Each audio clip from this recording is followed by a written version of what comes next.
दोस्तों हम लोग सीटेट 2022 के लिए मैथ्स कंप्लीट कर रहे हैं, जिसके अंतर्गत हम लोग देखने वाले हैं जो लास्ट ईयर सीटेट का एग्ज़ाम हुआ था वो 16 दिसंबर 2021 से 12 जनवरी 2022 के बीच में हुआ था। उसमें जो मैथ्स के क्वेश्चन आए थे उन्हें यहाँ पे डिस्कस करेंगे। तो ये तीसरा पेपर था 18/12/2021 का, जिसके हम कुछ क्वेश्चन लास्ट वीडियो में डिस्कस किए थे। ठीक है, अब बचे हुए क्वेश्चन इस वीडियो में डिस्कस करेंगे। तो आइए देखते हैं कौन कौन से शेष क्वेश्चन बचे थे। यहाँ पर पहला क्वेश्चन है, एक संख्या 50 के आधे से अधिक है, यह 3 दहाई से अधिक तथा 4 दहाई से कम है। इस संख्या का इकाई का अंक दहाई के अंक का 2 गुना है, तो संख्या क्या होगी। दोस्तों ये संख्या पता करनी है। ठीक है, तो कैसे निकालेंगे, देखिए उसने कहा है संख्या 50 के आधे से अधिक है, मतलब 50 का आधा करेंगे। अगर 50 का आधा करेंगे तो हमारा आएगा 25, मतलब जो संख्या है वो 25 से क्या है, बड़ी है। ठीक है, 25 से बड़ी कुछ भी हो सकती है। दूसरी कंडीशन यहाँ से बता रहा है कि यह 3 दहाई से अधिक तथा 4 दहाई से कम है। 3 दहाई का मतलब 30 से अधिक और 4 दहाई का मतलब 40 से कम। ठीक है, तो ये संख्या जो होगी वो 3 दहाई मतलब 30 और 4 दहाई मतलब 40, इन दोनों संख्याओं के बीच में ही वो संख्या होने वाली है। क्लियर, यहाँ से ये जानकारी मिली। अब देखिए इस संख्या का इकाई का अंक दहाई के अंक का 2 गुना। अब देखो 30 से 40 के बीच में जितनी भी संख्याएं हैं उन्हीं संख्याओं में से ऐसी संख्या जिसका इकाई का अंक दहाई के अंक का 2 गुना हो, तो देखो इकाई का अंक यहाँ पर होगा और दहाई का अंक यहाँ पर होगा, तो ये वाला जो अंक होगा इस वाले अंक का 2 गुना होगा। तो ऐसी कौन सी संख्या होगी, 30 से के बाद 31, 32, 33, 34, 35, 36, 37, 38, 39, 40 के बीच में। तो ऐसी एक संख्या जो है 36 होगी। तो 36 ऐसी संख्या है कि जिसका इकाई का अंक, ये देखिए इकाई का अंक 6 है, ये दहाई के अंक का 2 गुना है। ठीक है, तो ऐसी एक ही संख्या है जिसमें इकाई का अंक दहाई के अंक का 2 गुना है, तो हमारा आंसर इसका 36 ही सही हो जाएगा। इसको आप ऑप्शन से भी देख सकते हैं। देखिए यहाँ पर जैसे उसने बोला कि इकाई का अंक दहाई के अंक का 2 गुना है, तो आप देखिए यहाँ पर दे रखा है तो 28, तो 28 तो ऑप्शन में नहीं आ रहा है क्योंकि 30 और 40 के बीच में है। 32 आ रहा है, लेकिन 32 का जो इकाई का अंक है दहाई के अंक का 2 गुना नहीं है, तो ये भी नहीं हो पाएगा। 36 ही इसका आंसर है। और 38, देखिए 38 भी इकाई का अंक दहाई के अंक का 2 गुना नहीं है, 3 दूना 6 से ज़्यादा है। ठीक, तो ये भी नहीं हो पाएगा। ठीक है, तो आप इस तरह से इस क्वेश्चन का आंसर निकाल सकते हैं। आइए अगला क्वेश्चन देखते हैं। दोस्तों अगर आपको हमारा पिछला वीडियो देखना है तो उसका लिंक डिस्क्रिप्शन बॉक्स में मिल जाएगा, आप वहां से देख सकते हैं। तो यहाँ पर देखिए एक गोदाम की विमाएँ 5 मीटर गुड़े 7 मीटर गुड़े 4 मीटर है। विमाएँ मतलब कोई गोदाम है, घनाभाकार होगा। ठीक है, तो लंबाई चौड़ाई और ऊंचाई दे रखी है। इस गोदाम में 25 सेंटीमीटर गुड़े 5 सेंटीमीटर गुड़े 25 सेंटीमीटर विमाओं वाले अधिकतम कितने पार्सलों को रखा जा सकता है। ठीक है, ये भी घनाभाकार होंगे पार्सल। तो देखिए हम क्या करेंगे, जो गोदाम का आयतन होगा, ठीक है, और जो एक पार्सल का आयतन होगा उसके आयतन से हम भाग कर देंगे, तो हमारे जितने पार्सलों की संख्या होगी वो निकल आएगी। तो देखिए अगर गोदाम का हम आयतन निकालें, ठीक है, जो गोदाम है उसका आयतन निकालते हैं, आयतन। ठीक, क्योंकि गोदाम कैसा होगा, घनाभाकार होगा, लंबाई चौड़ाई और ऊंचाई दे रखी है, तो इसका आयतन क्या होता है, किसी भी घनाभ का जो आयतन होता है उसकी लंबाई गुणे चौड़ाई, ठीक है, और गुणे ऊंचाई, यही उसका आयतन होता है। तो ये हम निकाल सकते हैं। यहाँ से देखिए क्या हो जाएगा, 5 मीटर। अब देखो यहाँ पर जो संख्या दे रखी है वो सेंटीमीटर में दे रखी है, तो हम क्या करते हैं इन संख्याओं को भी हम मीटर से सेंटीमीटर में बदल लेते हैं। तो 5 मीटर है तो मतलब ये 500 सेंटीमीटर हो जाएगा, गुणे 700 मीटर है तो ये 7 मीटर है तो ये 700 सेंटीमीटर हो जाएगा, और ये 4 मीटर है तो ये 400 सेंटीमीटर हो जाएगा, क्योंकि 1 मीटर में 100 सेंटीमीटर होते हैं। तो ये उसका हो जाएगा आयतन। हमें इसे कैलकुलेट करने की जरूरत, इसको ऐसे ही लिखा रहने दीजिए, क्योंकि अभी हमें काटना पड़ेगा ना, तो हमारा गुणा करने का कोई मतलब नहीं रह जाएगा। अब देखो एक पार्सल का आयतन, देखो एक पार्सल में जो लंबाई है 25 सेंटीमीटर, चौड़ाई और ऊंचाई ये दे रखी है, तो एक पार्सल का आयतन क्या होगा, देखो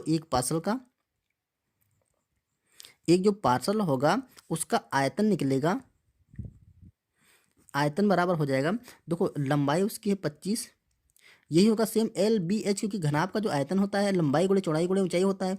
तो हम देखो 25 गुणे 5 और गुणे 25 करेंगे, ये क्या होगा, ये घना जो पार्सल होगा उसका आयतन होगा। अब इस आयतन को हम इस आयतन से भाग कर देंगे, ठीक है, तो हमारा आंसर निकल आएगा। तो देखिए यहाँ पर 500 गुणे 700 गुणे 400 और नीचे लिख देंगे 25 गुणे 5 गुणे 25। ठीक है, अब देखो यहाँ पे कैलकुलेट कर लीजिए, 25 से काटेंगे तो ये कटेगा आपका 25 कम 25 15 बचेगा। ठीक है, तो ये 16 बार जाएगा। क्लियर। अब देखो इस 25 से हम इसे काटेंगे तो 25 दूना 50, ये पूरा पूरा कट गया। 5 से इसे काटेंगे तो ये आपका 5 से कटेंगे तो 14 पंजे 70। ठीक है, ये 14 आएगा और यहाँ पर जीरो डाल देंगे तो ये हमारा कैलकुलेशन आ गया। अब इसको हम मल्टीप्लाई कर लेते हैं, यही हमारा आंसर हो जाएगा। तो देखो ये इसको मल्टीप्लाई करते 14 दूना 28, तो ये 280 गुणे 16 हो जाएगा। तो देखो क्या आ जाएगा, 16 ये जीरो हो जाएगा और 16 ठीक 128 का 8 हो जाएगा और 16 दूनी 32 और 12 32 10 42 43 44।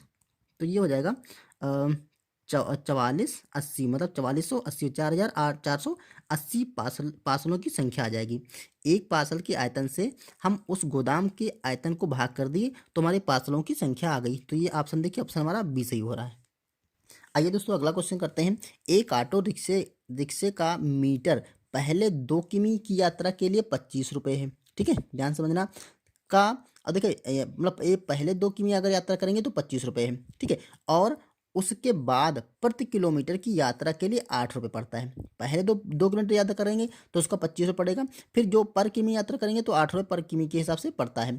ठीक है, मानस ने अपने घर से कार्यालय के लिए 249 रुपये का भाड़ा दिया। उसके घर से कार्यालय की दूरी निकालना है। तो देखो सबसे पहले हम ये निकाल लेंगे कि 2 किलोमीटर तो गया ही होगा। ठीक है, देखो 249 रुपये दिया है तो उसने 2 किलोमीटर पहले गया होगा तो उसके 25 रुपये दे दिया होगा। तो 2 किलोमीटर का उसने दिया होगा 25 रुपये और टोटल पड़ा है हमारा 49 रुपये। ठीक है, तो ये देखिए 249 रुपये टोटल पड़ा है। तो उसमें से हम 25 पहले निकाल लेंगे 2 किमी के, क्योंकि 2 किमी तो कंपलसरी दिया ही दिया होगा। तो जैसे घटा लेंगे तो देखो 9 से 5 जाएगा तो 4 बचेगा, यहाँ पे 4 से 2 जाएगा तो 2 बचेगा। तो ये 224 रुपये बाकी भाड़ा बचा। 2 किलोमीटर ये चल चुका और हमारा जो भाड़ा है वो 224 रुपये पड़ेगा अभी 2 किलोमीटर का, वो 25 रुपये देने के बाद। ठीक है, अब सोचो, अब वो 8 रुपये पर किमी का दे रहा है। ठीक है, ये 2 किमी इसलिए निकाल लिया क्योंकि ये 25 रुपये इकट्ठे पड़ रहा है। अब 8 रुपये जो ये वाला भाड़ा है 224 रुपये, ये है 8 रुपये पर किमी के हिसाब से। तो 1 किमी का पड़ रहा है 8 रुपये, तो 224 किमी का कितना पड़ जाएगा, इसको हम सीधे सीधे 8 से भाग कर देंगे। तो 8 से जब भाग करेंगे तो 8 दूना 16, तो यहाँ पर 16, यहाँ पर देखिए 6 बच गया और 4, तो 8 8 अठाई 64। ठीक है, ये पूरा पूरा कट गया। तो ये कि 28 किमी का, ये 28 किमी जो यात्रा करेगा उसका 8 रुपये के हिसाब से 224 रुपये बनेगा। तो यहाँ से दूरी कितनी आ गई 28 किमी और प्लस ये 2 किमी पहले चला था जिसका 25 रुपये भाड़ा पड़ा था, 2 किमी इसमें और ऐड कर देते हैं तो हमारा जो 30 किमी हो जाएगा, यही पूरी कार्यालय से और उसके घर तक की दूरी निकल आएगी। ओके, तो ऑप्शन देखिए, ऑप्शन हम इसमें सी लगा देंगे। ओके दोस्तों, अगर आपको वीडियो पसंद आया हो तो उसे लाइक जरूर कर दीजिएगा। चलिए नया अगला क्वेश्चन देखते हैं। इस क्वेश्चन में तो कहा है 3 अंकों की सबसे बड़ी संख्या को 2 अंकों की सबसे बड़ी संख्या से गुणा किया जाता है, फिर इस गुणनफल को 2 अंकों की सबसे छोटी विषम संख्या से विभाजित किया जाता है।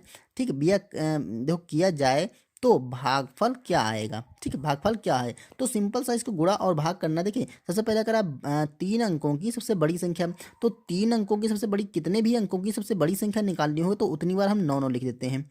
तो 3 अंकों की सबसे बड़ी संख्या 999 हो जाएगी। ठीक है, अब कह रहा 2 अंकों की सबसे बड़ी संख्या से गुणा किया जाए, तो 2 अंकों की सबसे बड़ी क्या हो जाएगी 9 और 9 हो जाएगी 99 से। इसको हम गुणा करेंगे तो इसको गुणा करने के बाद जो भी आएगा उसको कह रहा है ये 2 अंकों की सबसे छोटी विषम संख्या से हम भाग कर देंगे। तो इसका पहले हम मल्टीप्लाई कर लेते हैं। तो ये गुणनफल आपका आएगा 98,901। ठीक है, आप इसको मल्टीप्लाई आसानी से कर सकते हैं, उसे करके देख लीजिएगा। 98,901 आएगा। अब देखो 2 अंकों की सबसे छोटी संख्या, 2 अंकों की सबसे छोटी संख्या दोस्तों होती है 10, लेकिन इसमें कहा है 2 अंकों की सबसे छोटी विषम संख्या।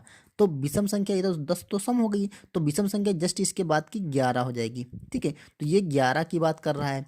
अब कह रहा है 2 अंकों की सबसे छोटी विषम संख्या से विभाजित किया जाए तो भागफल क्या आएगा, तो 11 से हम इस संख्या को विभाजित कर देंगे। देखिए 11 से हम भाग करेंगे 98,901 को, तो 11 से पहले लगाएंगे 98 में, तो ये 11 88 लगेगा, तो 8 बार जाएगा। तो यहाँ देखिए 88 लिखेंगे और सब्ट्रैक्ट करेंगे, यहाँ पर 0 बचेगा, यहाँ पर 1 बचेगा, फिर 9 उतार लेंगे। तो ये अब यहाँ पर लगाएंगे 11 9 99। ठीक है। तो 99 लिखेंगे और घटाएंगे तो देखिए यहाँ पर 0 बचेगा और यहाँ पर आपका 1 बच जाएगा। क्लियर। अब उतार लेंगे 0, तो फिर 11×9 = 99, 9 बार लगेगा। तो यहाँ पर 99 लिखेंगे और घटा देंगे तो 1 बचेगा, फिर 1 उतार लेंगे तो 11 एकम 11। ठीक है। तो यहाँ पर 11 एक पूरा पूरा कैंसिल हो जाएगा। तो जो भागफल आ गया वो हमारा आ गया 8,991। तो ऑप्शन देखिए 8,991, ऑप्शन नंबर हमारा ए सही होगा। ओके। तो दोस्तों इस क्वेश्चन में अगर हमको 3 अंकों की सबसे बड़ी संख्या और 2 अंकों की सबसे बड़ी संख्या अगर ये पता था तो इनका हम गुणनफल निकाल लेंगे, और 2 अंकों की सबसे छोटी संख्या और वो भी जो विषम हो तो ये पता था, तो इस संख्या से हम इसे भाग कर देंगे, आसानी से हमारा आंसर आ जाता है। ठीक है। यहाँ पर अगला क्वेश्चन है, निम्नलिखित भिन्नों में से सबसे बड़ी और सबसे छोटी भिन्न क्रमशः है। सबसे बड़ी, ठीक है, और सबसे छोटी भिन्न कौन सी है, ये ऑप्शन दे रखे हैं। तो ये भिन्नों में से हमें पता करनी है। तो दोस्तों इसके लिए हमने आपको पहले ही तरीका बता रखा है कि अगर ऐसी भिन्नें मिलें तो उनको 2 तरीके से लगा सकते हैं, या तो इनको क्रॉस मल्टीप्लाई करके निकाल सकते हैं, या तो फिर इसको क्या करें, पॉइंट में भाग कर लेंगे, इनकी सारी वैल्यू हम पॉइंट में निकाल लेंगे, फिर हम कंपेयर कर लेंगे कौन सी बड़ी है कौन सी छोटी भिन्न है। तो इसको आइए भाग करके पॉइंट में निकालते। देखिए 2 से अगर 1 को भाग करेंगे तो ये 0.5 आएगा, क्योंकि देखिए 1/2 मतलब आधा है तो 0.5 आएगा।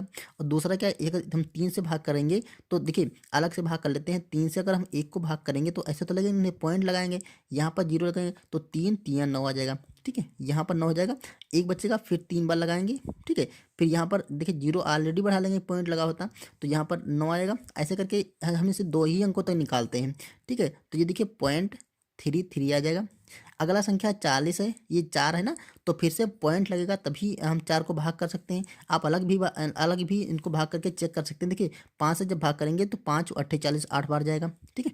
अगला संख्या जो ये है, इसे भाग करेंगे तो ये देखिए 50 हो जाएगा, पॉइंट लगाएंगे तो 50 होगा, और 50 से 6 से भाग करेंगे तो 6 8 48 आएगा, 2 बचेगा। ठीक है। तो 6 दूनी 12, 6 3 18 लगेगा। ठीक है। और फिर से 2 आ जाएगा, 3 3 ऐसे करके आती रहेगी। ठीक है। तो यहाँ तक हम छोड़ देते हैं 3 अंकों तक। अब इसको कैलकुलेट करते हैं। तो देखिए अगर हम 4 से 3 को भाग करें तो ऐसे जाएगा नहीं, फिर पॉइंट लगाएंगे तो 30 होगा, तो 4 7 28, 2 बचेगा। ठीक है। तो 4 पंचे 20। ठीक है। 4 7 28, 2 और फिर 4 पंचे 20। तो ये हमारा कैलकुलेशन आ जाएगा पॉइंट में। अब इसमें देख लीजिए सबसे छोटी और सबसे बड़ी भिन्न कौन सी है, या सबसे छोटी और सबसे बड़ी दशमलव संख्या पता चल जाएगी, तो वहाँ से हम क्लियर कर सकते। देखिए ये पॉइंट के बाद 5 है, यहाँ पॉइंट के बाद 3 है, और बाकी पॉइंट के बाद यहाँ पे 8 है, यहाँ पे पॉइंट के बाद 8 है, तो ये सबसे छोटी भिन्न हो जाएगी। ठीक है। क्योंकि पॉइंट के बाद यहाँ पर जस्ट 3 है, यहाँ पर 5 है, तो ये छोटी हो गई, बाकी सब में तो 8 है, तो ये सारी बड़ी होंगी। तो सबसे छोटी भिन्न तो हो गई अपनी 1/3। ठीक है। और उसका सबसे बड़ी भिन्न पता करनी है, तो देखिए सबसे बड़ी कौन सी होगी। देखिए ये तो छोटी हो रह जाएगी, क्योंकि इसमें 5 है, यहाँ पर देखिए 8 है, और यहाँ पर पॉइंट के बाद 8 है, यहाँ पर पॉइंट के बाद 7 है, तो इसको छोड़ देते हैं। इन दोनों में देखते हैं, यहाँ पॉइंट के बाद 8 है, यहाँ पॉइंट के बाद 8 3 3 है, तो ये वाली भिन्न क्या हो जाएगी, बड़ी, मतलब हमारी 5/6 वाली भिन्न क्या हो जाएगी, बड़ी हो जाएगी। तो ये बड़ी भिन्न और ये सबसे छोटी भिन्न। ऑप्शन देखिए, सबसे बड़ी भिन्न पहले दे रखा था ना, तो सबसे बड़ी 5/6 है, और दूसरी सबसे छोटी भिन्न 1/3 है, तो ये 1/3, तो ऑप्शन नंबर हमारा ए सही हो जाएगा। ओके। और दोस्तों अगर आप इसको भाग ना करना चाहें तो ऐसे भी निकाल सकते। देखिए इन लोगों को क्रॉस मल्टीप्लाई करते जाइए, 3 एकम 3 और 2 एकम 2। ठीक है। 2 छोटा हो गया, 3 बड़ा हो गया, तो छोटा तो इनमें इन दोनों में से ये छोटा है। तो अगर हम छोटी कंपेयर करेंगे भिन्न, तो अभी छोटी भिन्न किससे मल्टीप्लाई करेंगे, देखिए यहाँ पे 5 आएगा और यहाँ पर क्या आएगा, 4 3 12, तो फिर से ये छोटी हो जाएगी। अब इसकी इससे कंपेयर करेंगे, तो इस तरह से कंपेयर करेंगे, क्रॉस मल्टीप्लाई कर सकते, तो ये भिन्न सबसे छोटी आ जाएगी। फिर जब बड़ी की तुलना करेंगे तो मान लो यहाँ से शुरू करते हैं, कहीं से शुरू करो, यहाँ से इन दोनों शुरू करेंगे तो ये बड़ी आएगी, फिर इससे इसकी कंपेयर करेंगे। ठीक है। तो ये वाली भिन्न बड़ी आएगी, फिर इससे इसकी जब कंपेयर करेंगे, देखिए 5 25 हो जाएगा, और 6 चौक 24, तो 25 वाला बड़ा हो जाएगा, 24 वाला छोटा हो जाएगा, तो ये वाली भिन्न बड़ी हो जाएगी। अब इसको इससे कंपेयर करेंगे तो 4 पंचे 20 और 6 चौक 24। ठीक है। देखिए ये सॉरी 6 3 18 और 4 पंचे 20, तो ये 20 वाली बड़ी हो जाएगी, 18 वाली छोटी होगी। तो इस तरह से यही भिन्न हमारी बड़ी निकल आएगी। तो आप क्रॉस मल्टीप्लाई करके भी इसका बड़ी और छोटी भिन्न निकाल सकते हैं। आइए अगला क्वेश्चन देखते हैं। वासु के पास एक बाल्टी थी जिसमें 37 से ही 1/4 लीटर दूध आ सकता है। वह उसे 250 ml की छोटी बोतलें भरकर बाजार में दूध बेचना चाहता है। तो वह इस दूध से कितनी छोटी बोतलें भर सकता है। देखिए एक बोतल में आता है 250 ml दूध। ठीक है। और इतने लीटर दूध है उसके पास। ठीक। तो ये कह रहा है 1 लीटर में जब इतना आता है तो इतने लीटर में कितना आएगा, हमें ये करना है सिर्फ कितनी बोतलों की संख्या होगी। तो आसान सा है, देखिए जब कोई भी इतना जैसे मात्रा है और 1 में इतना आता है तो हमें इतनी मात्रा के लिए कितनी बोतलों की आवश्यकता होगी। तो साथ जो ये संख्या दे रखी है, इस संख्या से इस संख्या को हम भाग कर देंगे। तो देखो 37 से 1/4 लीटर है, तो इसको हम पहले कन्वर्ट कर लेंगे हम देखिए यहाँ पर ml दे रखा है तो यहाँ पर भी हम ml बना लेंगे, ठीक है, मिलीलीटर। तो पहले इसको हम इम्प्रॉपर में चेंज करते हैं। तो देखिए ये आप इसको मल्टीप्लाई करके ये जोड़ लेंगे तो ये जो हो जाएगी, तो इसे देखते हैं इसी क्या बन जाएगी। देखो 4 सत्ते 28 और 1 29 का 9 हो जाएगा, और 4 तियाँ 12 और 13 14। तो यहाँ पर ये हो जाएगा आपका 14। एक बार और देख लेते हैं, 4 सत्ते 28 1 29 29 का 9 हाथ से लगा 2 और 4 तियाँ 12 2 14। तो ये इतना 49/4 इतने लीटर है ये, ठीक है। तो इसको हम अगर 1000 से मल्टीप्लाई कर देंगे तो ये ml में बदल जाएगा। तो 149/4 और इसको गुणा कर देंगे 1000 से, तो ये इतने हो जाएगा हमारा ml, क्योंकि यहाँ पर भी मात्रा ml में दे रखी है। अब हमें एक बोतल में इतना लीटर आता है, इतना ml आता है, तो हमें बोतलों की संख्या कितनी होगी। तो हम सीधी सी बात है, इस संख्या को हम भाग कर देंगे 250, क्योंकि एक बोतल की मात्रा ये है। तो 200 जब 50 से इसे हम भाग करेंगे तो देखो क्या कटेगा, ये 0 यहाँ से कैंसिल हो जाएगा, ठीक है। और 25 से काटेंगे तो 25 चौके 100, ठीक। और ये 4 से ये वाला 4 कैंसिल हो जाएगा, तो हमारा क्या बच जाएगा 149 जो बोतलों की संख्या हो जाएगी यही निकल आएगी। कि देखिए ml यहाँ पर था, ml यहाँ पर भी था, ये इससे कैंसिल हो जाएगा, तो बोतलों की संख्या 149 निकल आएगी। तो ऑप्शन देखिए, ऑप्शन हमारा डी सही हो जाएगा, ठीक है। तो दोस्तों ये क्वेश्चन थे 18 दिसंबर 2021 वाले ऑनलाइन सीटेट के ऑनलाइन पेपर फर्स्ट से थे, ठीक है। जो बचे हुए क्वेश्चन थे इसके दोस्तों फर्स्ट वीडियो में हमने कुछ क्वेश्चन किए थे, जो आप अगर देखना चाहें तो लिंक उसका इसी वीडियो के डिस्क्रिप्शन बॉक्स में मिल जाएगा। अगर दोस्तों वीडियो पसंद आए तो इसे लाइक कर लीजिए, चैनल पर नए तो सब्सक्राइब कर लीजिए। मिलते हैं अब 19 तारीख वाले पेपर में, 19/12/2021 वाले पेपर के मैथ्स के क्वेश्चनों के साथ। तब तक के लिए थैंक यू।